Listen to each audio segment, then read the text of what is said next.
दोस्तों नमस्कार। आज ये सबसे विविधता लिए जो एक शब्द जो पूरी दुनिया में विचरण कर रहा है वो एक ही शब्द है जो सोते जागते उठते बैठते खाते पीते नहाते हर वक्त जो एक ही बात सबके जहन को हमेशा झकझोर रही है वो है कोरोना।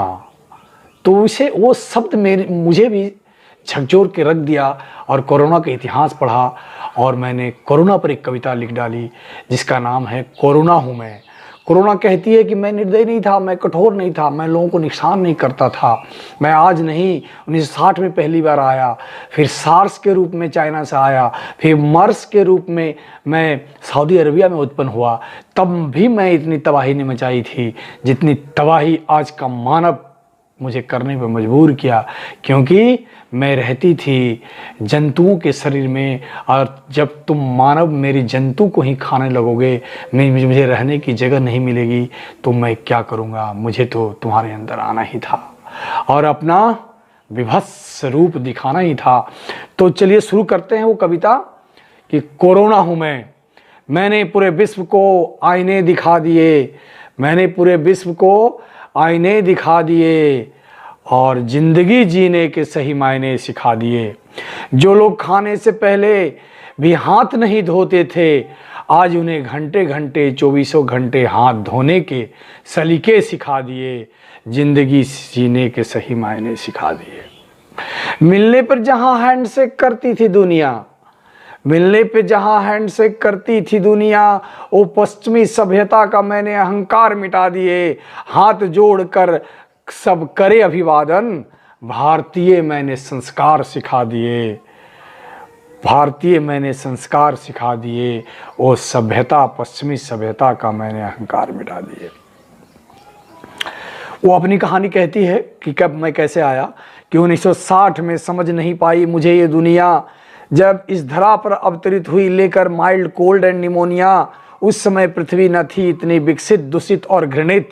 प्रकृति से प्यार था, क्या इजहार था, जंगल और जीव का लोग सम्मान देते थे, तो वृक्ष बचाने हैं तो चिपक कर जान देते थे। आप लोगों ने सुना होगा चिपको आंदोलन, जहाँ लोग पेड़ को काटने नहीं देते थे, चिपक जाते थे, वृक्ष को बचाते थे। आज क्या हाल है। प्रकृति तो छोड़ दीजिए, जंतुओं को भी, गिद्दड़ भालू कुत्ता बिल्ली जो भी आते सबको काट दिया जाता है अपने जीव को स्वाद लेने के लिए। तो कहती है कि तब लोग कैसी जूल थी कि जंगल जीव और जीव का लोग सम्मान देते थे, वृक्ष बचाने हेतु चिपक कर जान देते थे। प्रकृति से सबका कितना सरोकार था, हर जीव हर वृक्ष उनका परिवार था। थी मैं मानव जाति से प्रभावित ग्रेटली, लोग भी थे एनवायरमेंट एंड एनिमल फ्रेंडली। इसलिए मैं होस्ट एनिमल में ही अपना घर बना कर रहती थी, इसलिए मैं होस्ट एनिमल में ही घर बना कर रहती थी और किसी का ज़्यादा नुकसान नहीं करती थी। आज तुझे अपने शक्ति एटम बम पर फक्र था, पर ये मानव मुझे भी तो जीने का हक था। तू कच्चा पक्का सब एनिमल निगलते हो, इवन जिंदा चबाकर भी क्या जरा पिघलते हो। ए चाइनीज, क्या तूने छोड़ा एक भी प्रजाति जिंदा, निगलते गए सारे जीव और परिंदा।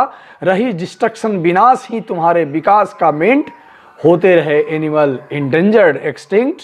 इंडेंजर मतलब खतरे की स्थिति में जीव जंतु जाने लगे, एक्सटिंक्ट और विलुप्त होते गए। ये टर्म बायोलॉजिकल टर्म मैंने यूज़ किया है कि रही डिस्ट्रक्शन विनाश ही तुम्हारे विकास का मेंट, होते रहे एनिमल इंडेंजर्ड और एक्सटिंक्ट।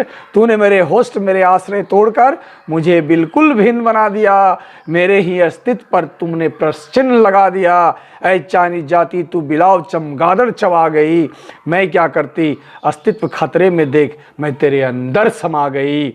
जिंदगी की जद्दोजहद और बचने की कोशिश कई बार करनी पड़ी मुझे मेटामॉर्फोसिस। धन्यवाद। इसके बाद का, चूँकि ये कविता लंबी है, इसको मैंने 3 पार्ट में ब्रेक करके 5 मिनट का करके वीडियो मैंने बनाने की कोशिश की है, ताकि आप भी बोरिंग ना हो, कि आज के समय में लोग बोरिंग हो जाते हैं। 5 मिनट जितने सारे वीडियो आते रहते हैं कि लोग देखना पसंद नहीं करते। तो शांति से, सुख से, शांति से, आराम से घर पे रहिए, मस्त रहिए और पूरे ज़िंदगी को अच्छी तरह से जिए। 3.5 हाथ का डिस्टेंसिंग, सोशल डिस्टेंसिंग जरूर पालन करिए। जब बाहर निकले मास्क जरूर लगाइए। घर में बार बार गर्म पानी पीते रहें, साबुन से हाथ धोते रहें। स्वस्थ रहें, मस्त रहें।